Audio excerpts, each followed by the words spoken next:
I just learned Discover credit cards do something pretty awesome. At the end of your first year, they automatically double all the cash back you've earned. That's right. Everything you earned doubled. All the cash back from eating at your favorite soup dumpling restaurant doubled. All the cash back from that trip you sort of learned how to snowboard also doubled. And the best part, you don't have to do anything ridiculous to get it. Oh, Discover does it automatically. Seriously, though, see terms and check it out for yourself at discover.com/match. Today on Something You Should Know, what doodling does to your concentration. Then some very cool things about health and fitness you may not know, like the sit and rise test. And the sit and rise test is based on a great study that showed your ability to get up and down off the ground is a predictor of your longevity. Test basically involves crossing your legs and sitting down and then getting back up from that position without putting a knee or a hand on the floor. Also, what you might not know about catching poison ivy and the fascinating world of inventing and engineering the products we use every day. I have always been fascinated by the 2-liter soda bottle. The guy who invented that, his last name was Wyeth, and his father was a great illustrator, and his brother, Andrew Wyeth, was a great painter, and this Wyeth was an engineer. All this today on Something You Should Know. There's no doubt that we have great doctors and nurses and healthcare people. The problem I find with healthcare is the system. It can take weeks or months to get in to see the doctor. Then you go and you have to wait, even though you have an appointment. At the appointment, you feel rushed. It just doesn't feel right. Man, I can tell you stories, and I bet you have stories too. But I also bet you have a doctor that made you feel heard, that took the time, because you remember that. When you find the right doctor, you can feel it. You feel heard, you feel at ease, and that's what ZocDoc is all about.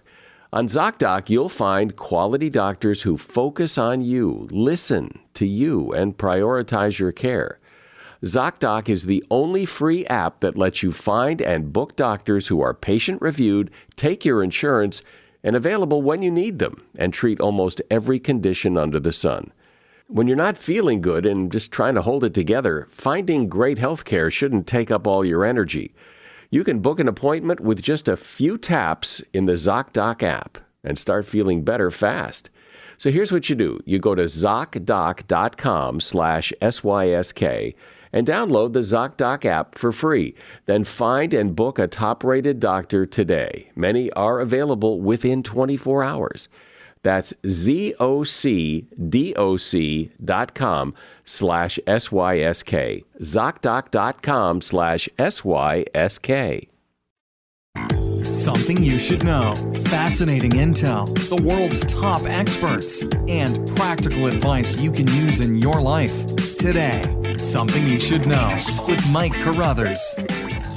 Hello, welcome to Something You Should Know. Yeah, sometimes when I interview people for Something You Should Know, I doodle.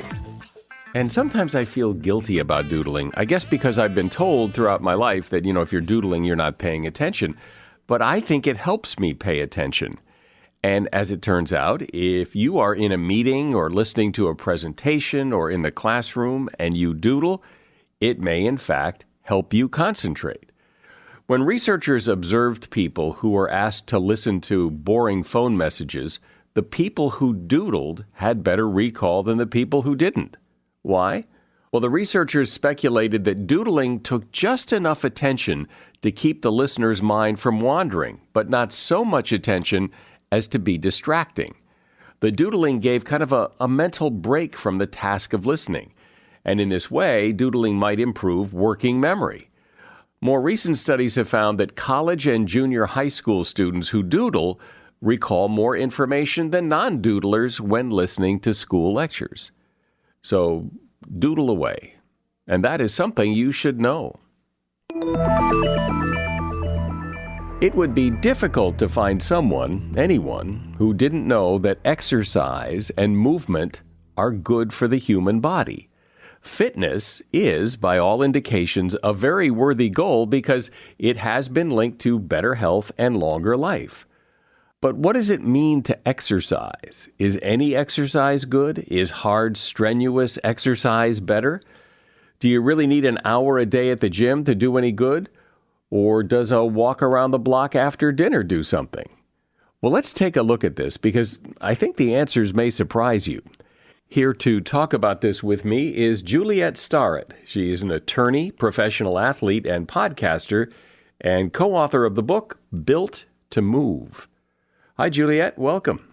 Hey, Mike. Thanks for having me. Sure. So people are certainly exposed to a lot of messages promoting health and wellness and exercise. So do you think, since you're in the middle of all this, do you think people are getting the message and taking this to heart? Unfortunately, it does not seem like we are getting the message. Over the last 30 years, when the health, fitness, and wellness industry has really taken off, it's become a $1 trillion industry. And yet, simultaneously, if you look at literally any measure of health that you might care about, whether that's obesity, diabetes, sedentarism, depression, ACL tear rates in children, low back pain, we are not doing well. Most of those statistics are trending downwards in that we seem to be getting more and more unhealthy, and we are spending more time sitting and less time moving. And so it's not a pretty picture right now. And it seems like in the health and fitness and wellness industry, of which we live and breathe and have been working for the last 25 years, I would say it would give us maybe a C grade in terms of how we're doing. I think we're trying to get the message out there that people should move more and take care of their health, but it somehow isn't resonating and it's not working in people's time crunch lives. People are going to the gym, but they aren't moving enough throughout their day. Well, they're joining the gym, which is more proof that people get the message. They hear the message, but I'm told from people that work in that business that a lot of their profit comes from people who join gyms but never go or seldom go because they don't. People really didn't start joining gyms en masse until the early 90s. There was some aerobics and YMCAs in the 80s, but it wasn't until the 90s that people really started joining gyms. And simultaneously, our obesity rates have continued to climb. So that really got us thinking, what's the message here? What's going on here? People are getting the message that they should exercise in a formal way by, putting on their shoes and driving to the gym, but somehow that's not moving the needle in terms of our overall health. Isn't it interesting that there is so much money spent promoting health and fitness on television and just, when you see all these fitness models in magazines and promoting, let's all get healthy, and some people buy into it. And yet overall, we hear that we're heavier and less healthy than we used to be. I think that this is yet another messaging problem we've had in the health and fitness business. If you look at most health and fitness accounts on the internet, what people are touting is, how strong your abs are, or how ripped you look, or, what kind of diet is working for, working to calorie restrict and make people the most jacked and tan looking, right? But what most people actually care about is feeling good in their body, and that's very different for different people. And secondarily, most people don't want to be in pain. And that's a very common thing we see. And I think we've really missed the mark in our business by suggesting that people should care about being extremely lean, having ripped abs, strong butts, and that, that's the way to feeling good and feeling healthy, when it turns out it's not. And most people don't care about that. So here's a question I'd like you to tackle, because it's one I've wondered about. If you look back at pictures, images, movies from earlier times, 50 years ago and earlier, you don't see a lot of heavy people. And yet in those times, people were not joining gyms. There wasn't a fitness craze. It's more just the way people were, and they seem fitter and leaner. So what do you make of that? I would make 2 points here, Mike. The first is that we spent a lot of time reading about and researching the blue zones. And blue zones are those 5 or 6 areas around the world where people live the longest with the fewest chronic illnesses. And they've gotten a lot of attention in recent years. And there are some very common things that are common things among each one of the blue zones. And one of those things is that physical activity is built into their daily life.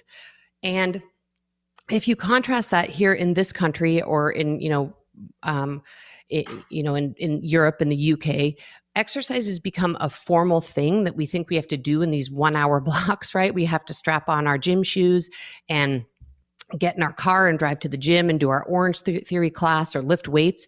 But what you see in these areas where people are living long without chronic illnesses, what they've done is create what we call a movement-rich environment in their life. So they're often not doing any kind of formal exercise, but instead they're continuing to move throughout their days, and movement is built into their daily lives. They're walking to the grocery store, they're getting outside, they're moving throughout their day in various ways. They're definitely not sitting all day long. And so this general movement is really common amongst cultures and people who live long and live without chronic illness. And this was really influential for us because I do think we've sent people the message that, hey, look, if you go to the gym for an hour, you've checked the box and you're healthy. But what's really missing is this movement-rich environment and creating opportunities for ourselves to continue moving throughout the day and shifting our mindset from thinking that if we don't have a full hour to exercise, we may as well do nothing. Instead, that these little 5-10 minute movement breaks we take, little walks after we eat, can really add up and they can be compounding. And so we, for example, are huge fans of taking 3 10-minute walks after you eat dinner. And that's additional 30 minutes a day. And if you compound that day after day, month after month, year after year, that's so much additional movement. And there's so many reasons why walking and additional movement are good for us above and beyond exercise. And what would those be? I mean, what would be the benefits of exercise beyond the benefits of exercise? Well, I'll start with something that may be a little obscure, but the lymphatic system is a little understood, but extremely important part of our body. And the simplest way to explain it is we have groceries in and garbage out, and our lymphatic system is how we get the garbage out of our body. And as one example, anyone who's had surgery knows that one of the first things that you do in the hospital after you have surgery is they get you up and move you around. And the reason for that is that's going to help clear your lymphatic system. The only thing that effectively clears your lymphatic system is movement. We're talking about health and fitness and exercise and movement, and we're talking about it with Juliet Starrett, who is author of the book, Built to Move. I just learned Discover credit cards do something pretty awesome. At the end of your first year, they automatically double all the cash back you've earned. That's right. Everything you earned doubled. All the cash back from eating at your favorite soup dumpling restaurant doubled. All the cash back from that trip you sort of learned how to snowboard also doubled. And the best part, you don't have to do anything ridiculous to get it. Oh, Discover does it automatically. Seriously, though, see terms and check it out for yourself at discover.com/match. If you own a small business, you know the value of time. Innovation Refunds does too. They've made it easy, no matter how busy you are, to apply for the Employee Retention Credit, or ERC. Go to getrefunds.com to get started, and in less than 8 minutes, see if your business qualifies for ERC assistance. Your business may be eligible for a payroll tax refund of up to $26,000 per employee kept on payroll during COVID-19. Innovation Refunds has already helped clients claim over $3 billion in payroll tax refunds through the ERC, and they may be able to help your business too. There's no upfront charge either. They don't get paid until your business gets its refund. Many businesses believe they won't qualify based off incomplete or outdated information, so don't let this opportunity pass you by, because this payroll tax refund is only available for a limited time. Go to getrefunds.com. That's getrefunds.com. So, Juliet, address this idea, because I think people have a sense that all these little things don't really add up. But you had said that there is a cumulative effect, that doing all these little movements adds up. So explain, what does it add up to? What is the cumulative effect? So in the 1960s, there was a Japanese pedometer company that actually popularized the idea of the 10,000 steps. And they actually did that as a marketing ploy to get people to buy their pedometer. But since that time, a massive amount of research has filled that in to show that the more you move, the longer you're going to live, and the fewer chronic illnesses you're going to have. Now, what we know is the average American gets about 3,000 steps a day. And what we also know is that you can get most of the benefits of moving more at anything over 8,000 steps a day. We recommend that people move between 8,000 and 12,000 steps a day, but honestly, more is better. And that even though the 10,000 steps rule started off as a marketing ploy, there has been a ton of research to show that the more you move, the longer you're going to live and the less chronic disease you're going to suffer. And yet, despite those rather impressive benefits, exercise and movement is still at the bottom of the list on people's priority, or not even on the list of people's priority. They would just rather do something else, maybe anything else other than exercise. One thing we know is that people cannot rely on willpower or motivation. That's been tried and tested in our environment. And we've learned that people they only have so much willpower and motivation.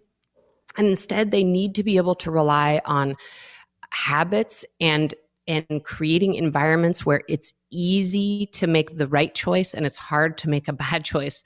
The simplest example of that is that my husband, Kelly, loves cookies. And if we have cookies in the house, he's going to eat cookies. And so we do our best to make sure we have as few cookies around the house as possible, because if we have them, he's going to eat them. But we've tried to take that same principle and apply it to movement in our own lives and try to help people figure out how they can apply it to movement in their own lives. And I'll give you a few examples. So we are huge fans of standing desks, but I think standing desks have been very misunderstood, and they were popularized, 5 or 6 years ago. A lot of people went out and bought standing desks. They stood up for 8 hours. They felt terrible, and they lowered their desk and they sat down again. And the reason that we like standing desks is not because we think sitting is bad or standing is necessarily good, but what we do know is that movement is good, and that if we set up our environment so we're given more opportunity to move, we are more likely to do it. And so in our office, for example, every single desk is set at standing height. Now, we also have stools here available where people can sit and perch, but the default is to have your desk in a standing position, which makes it easier to make choices about how we move throughout the day. So if there was a hidden camera following me all day long, you would see that I stand for part of the day. I'm actually standing during this podcast right now. I sit, I perch. But the key thing is that I'm moving in small ways throughout my day, and I'm changing my position. Similarly, if you look at our house, we've set up our house and our living room to give ourselves as much movement opportunity as possible. So in our book, our first chapter starts with what we call the sit and rise test. And the sit and rise test is based on a great study that showed that your ability to get up and down off the ground is a predictor of your longevity. And the test basically involves crossing your legs and sitting down and then getting back up from that position without putting a knee or a hand on the floor. Because we value this position and think it's a predictor of our long-term health, we've set up our house so that it's easy for us to choose to sit on the floor and spend some time working on our mobility. I know you said that the more movement, the better, but I think people like to have a sense of but how much? What's the minimum that actually does something? Well, I go back to the walking piece because to me, that is the place where we can best measure movement and the easiest way we can measure movement. Most people these days have a smartphone and or they're wearing some kind of smartwatch or some kind of technological tool where they can measure their movement. And the best way to measure that is in walking. And so we are fans of the 8 to 10,000 or 8 to 12,000 step rule. And that's the way that people can really test whether they're getting enough movement, and it's quantifiable. Now, we also, of course, are fans of continuing to move throughout our day in the form of standing and getting up and down off the ground and practicing our balance. But I think the easiest way for people to measure their overall movement is in their step count. And everybody has a tool these days that can tell them where they are. And it's the best benchmark of whether or not we're getting enough movement. So I think sometimes the 10,000 step rule has created an environment where people think, well, I'm not going to make that, so I'm not even going to try. But the research shows that people can actually reasonably get 8,000 steps, and they can do it by just adding small amounts of walking throughout their day, like the 10-minute post-meal walk I talked about, or my husband and I take a 20-minute post-dinner walk every day. That those small walks added to any day can add up to 8,000 steps without actually having to schedule a 1-hour formal walk into the day. That it can be added in as it can add up to 8,000 steps, and you can get all the benefit of that movement at that level. So that's why we put that as the benchmark. I know you talk about the connection between exercise and sleep, and since both are so important to health and they're so related to each other, explain how that all works. One of the downstream positive effects of getting more movement is you actually can fall asleep well and have a deeper and more high quality sleep, right? So moving throughout your day is good for your overall health and longevity, but it also may help with your sleep. For example, we worked with Delta Force, an elite military unit. And when their unit is struggling to sleep, when anyone in the unit is struggling to sleep, the first order prescription they're given is to walk 10 to 15,000 steps a day. Because what they've learned is that additional movement adds up and actually triggers people to fall asleep faster and sleep more deeply. And so while, of course, all of this movement throughout our day is good for our body, it clears our lymphatic system, it's good for our overall health and longevity, it also is good for your sleep. Which is good for your health. Yes, it's all connected. And interestingly, that feeling tired, lack of sleep, is one of the excuses people use to not exercise. And at least my experience is that exercise rejuvenates you. It gives you energy. Even if you don't feel like you're up to it, it'll make you feel better. The more people are able to actually incorporate these practices into their lives, the more energy overall they will feel. Because again, we're a connected system. We believe that if you get 7 to 8 hours of sleep, if you actually eat some fruits and vegetables and enough protein, if you spend a little time working on your mobility, if you walk enough, all these systems are connected. And in fact, you're going to actually have more energy. Well, I think there's a real positive message here that it isn't all about strenuous weightlifting at the gym kind of exercise if you want to be healthy and fit. That there's just so many more options that people don't think about, or they just don't think they'll do anything.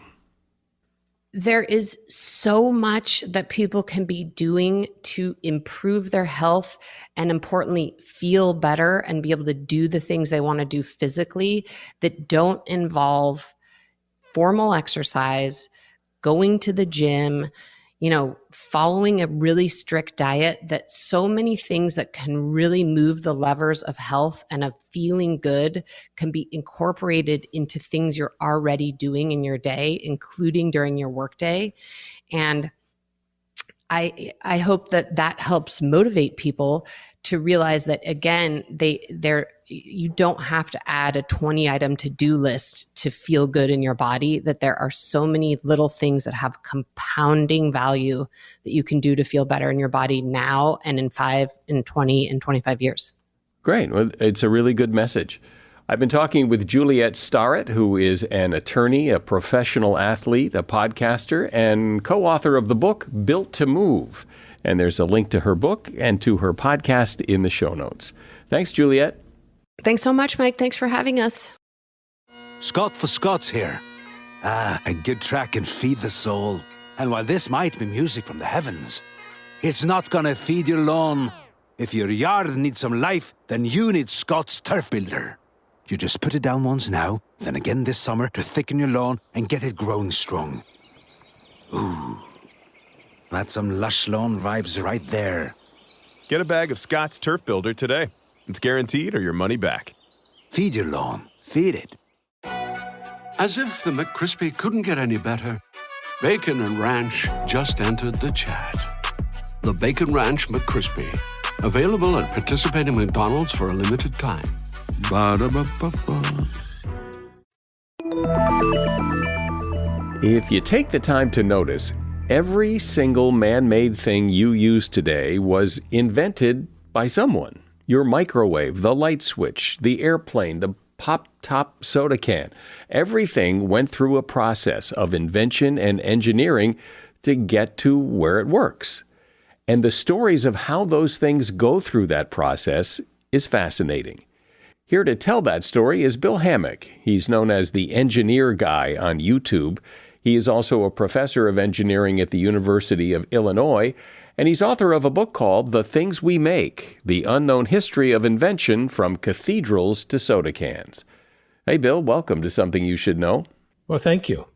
So I think when I imagine a new invention, I imagine there was this light bulb moment, this stroke of genius, moment of inspiration. And that's how something starts to be invented. And it makes for a great story, but you say that seldom is the way it happens. So let's start there. Pick an example of an invention and what people think is the story, and then what the actual story is. There's a wonderful one about some engineers at Raytheon were playing around with radars and noticed it melted a candy bar in one of their pockets. And then boom, there, completely, we have the consumer microwave oven, and it's invented, and we're done telling the story. And if you really look into it, the story is just much deeper than that, much broader than that.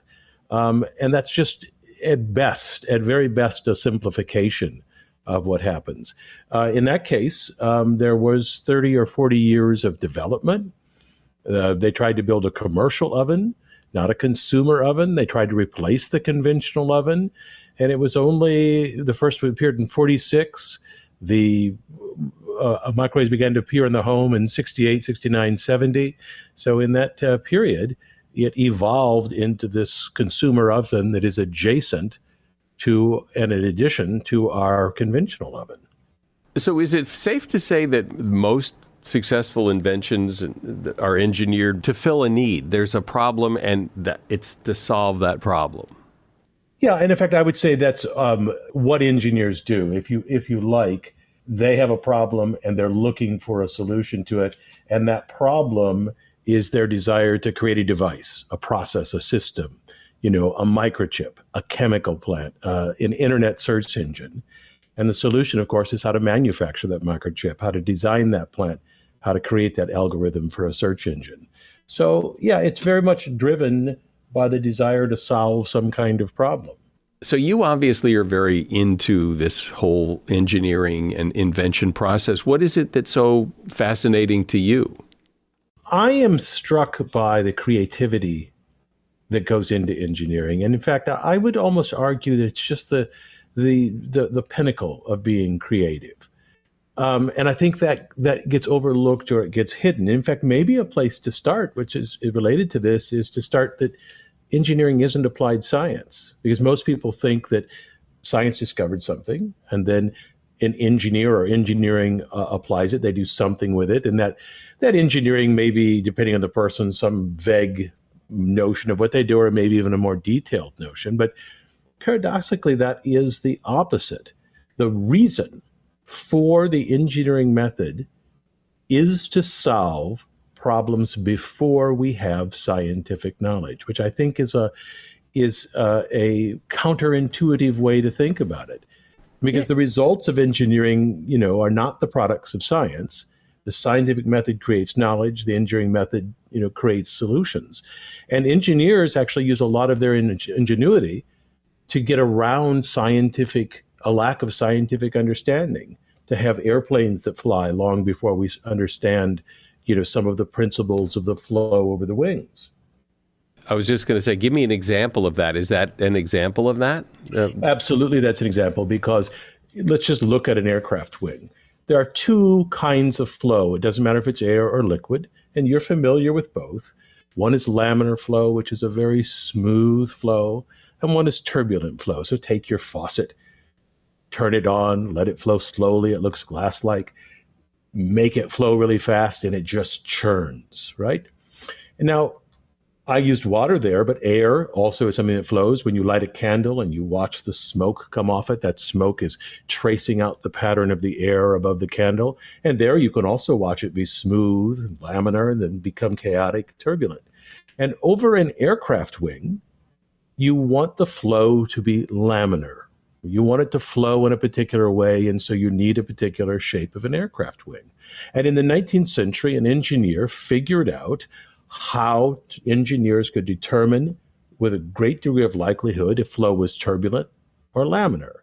Now, and I should say, the idea of this transition is the most complex phenomenon in nature. And there's an argument to be made. It's the most complex phenomenon in nature.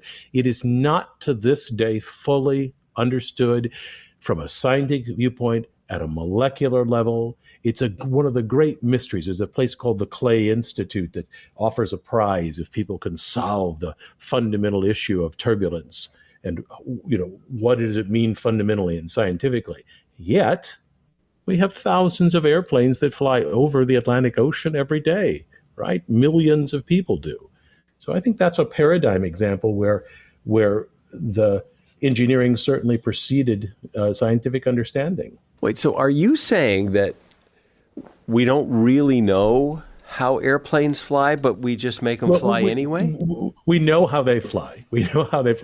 But what we don't know is a detailed scientific explanation of why air will travel in a particular way. So we know now how to shape a wing. We've done it empirically. We have what are called phenomenological, which means we're measuring various properties of the phenomenon.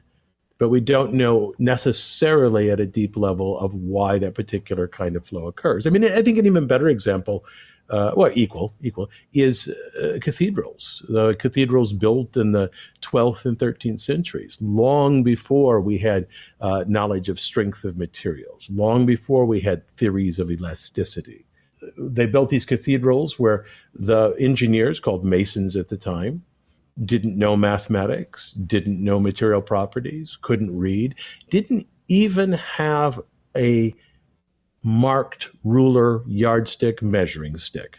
They would have a rod that would be what they called the standard length for their building, but it was not something that was marked with 10 inches, 12 inches, meters, centimeters, or so on.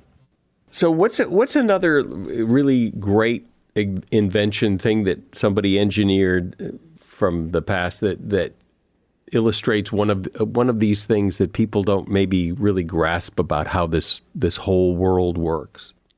Well, I have always been fascinated by the 2-liter soda bottle. So these large bottles that you use every day. And the guy who invented that his last name was I believe, Wyeth. And his father was a great illustrator. And you can still find his father's illustrations in books. And his brother, Andrew Wyeth, was a great painter. And this Wyeth was an engineer. And he made the argument that what he did is as creative as what they were doing, and claims he used his father's notions of creativity and the way that his father's worked to do this.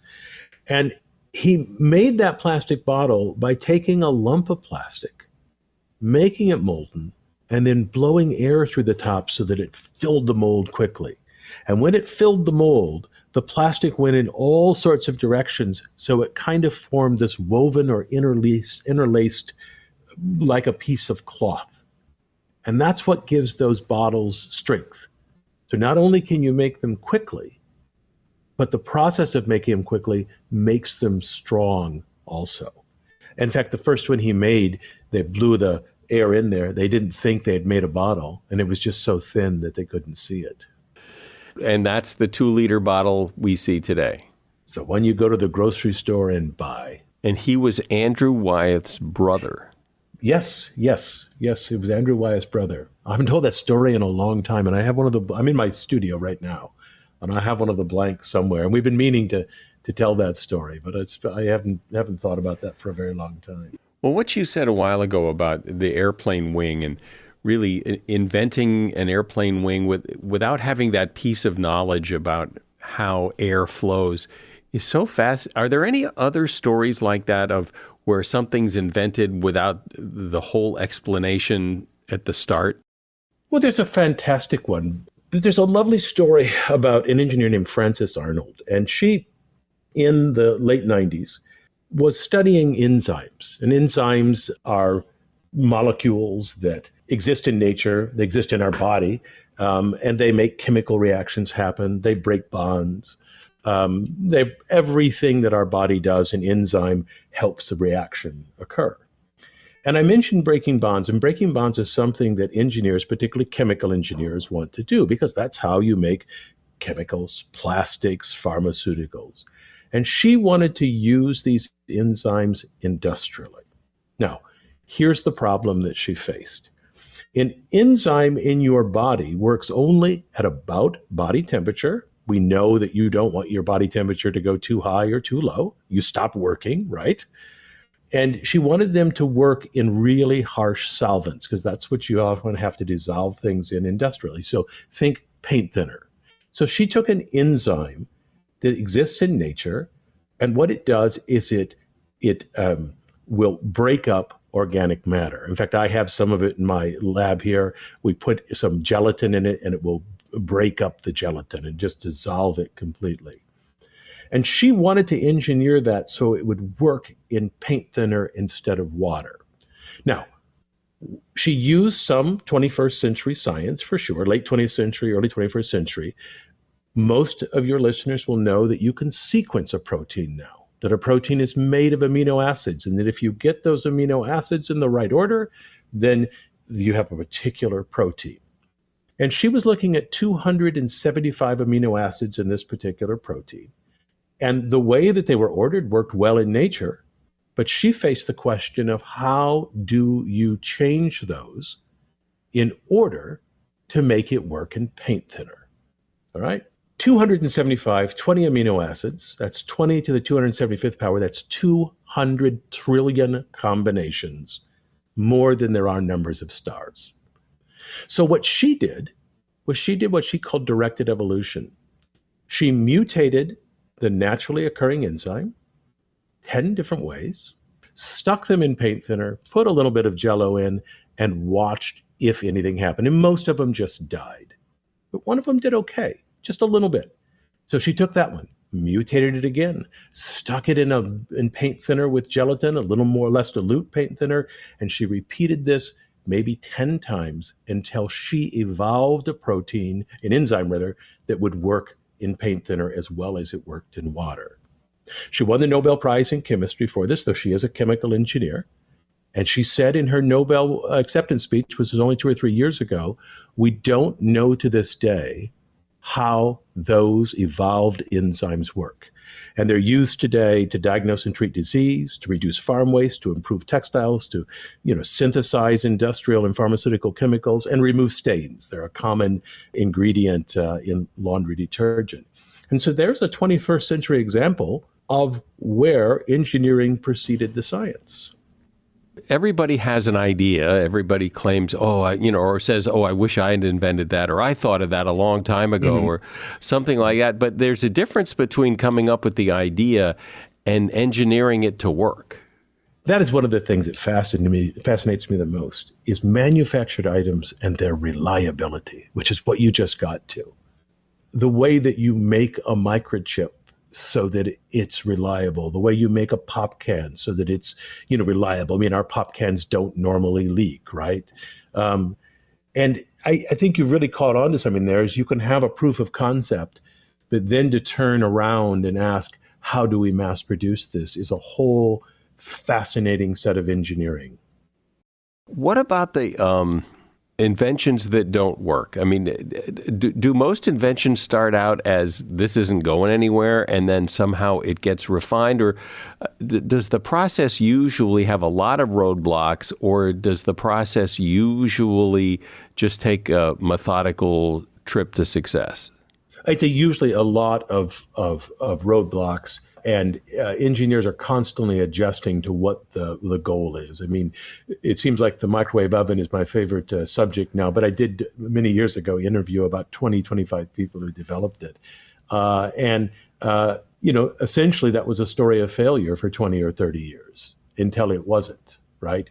And then we go back and we tell this success story about it and prune out the parts that didn't work. For example, the microwave oven, when they were developing it, they also developed a device called diathermy, which you took a microwave tube and you pointed at your arm and you heated it like a heating pack. Now, not a good idea. Listeners, don't try this at home. They got that off the market. But if you look, they were trying all sorts of different things to do with microwave heating.